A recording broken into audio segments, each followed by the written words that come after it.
Don't do this, I can't, it won't. Then I'll huff, and I'll puff, and I'll blow your house in.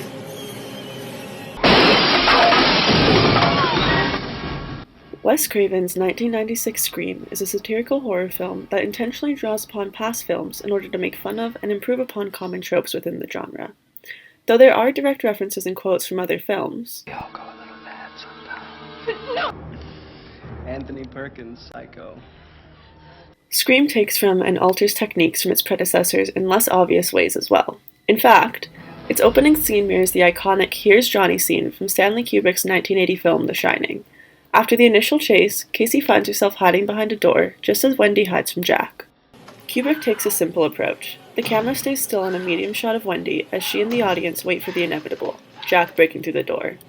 A high-pitched, anxiety-inducing note intensifies as Wendy screams and pleads with her husband.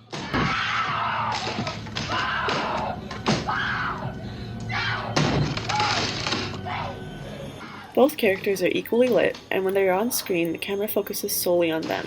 Kubrick keeps the two separated not only by the door, but in the on-screen space as well.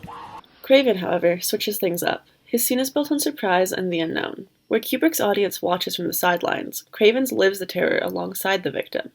His killer is shrouded in mystery, and he manipulates the scene in order to put his audience in Casey's shoes. We are no longer just a spectator, but actively hiding alongside her. She leaves the well-lit house in favor of the shadows outside, and though the music is tense, for the most part we listen to her shallow breaths.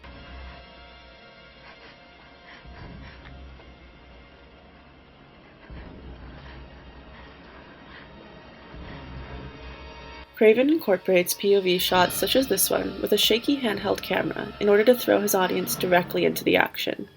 And though there is a possible hero on the way in both films, Scream only shows the approaching car through eyeline matches. In The Shining, the snowcat breaks the tension. The scene cross-cuts to a dark shot from inside the snowcat as the music cuts out, then back again to show the couple pausing to listen. The scene is focused on the acting performances and moves forward with the narrative soon after. Though the car approaching is a narrative element, it is important to note that due to the history of horror, it is seen as a saving grace for the audience as well as the victim. The techniques Craven utilizes when this occurs, such as the use of an eyeline match to show how close salvation is for the victim, is what sets his film apart from those that influenced it. The music intensifies, and there is yet another shot from Casey's point of view. The camera pans upwards, and Craven breaks through the space that separated victim and perpetrator previously.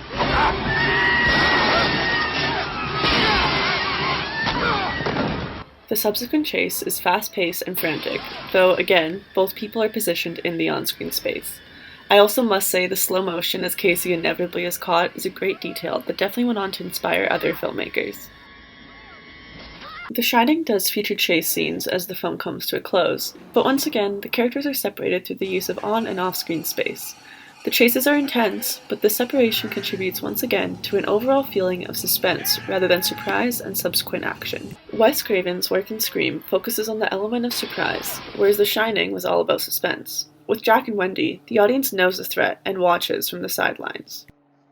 Craven's techniques, the camera movement, lighting, sound, and point-of-view shots work together to place the audience in the shoes of the victim and leave them not knowing any more than she does. The killer is unknown, and the similarities to The Shining are used to further the shock when those lines are crossed.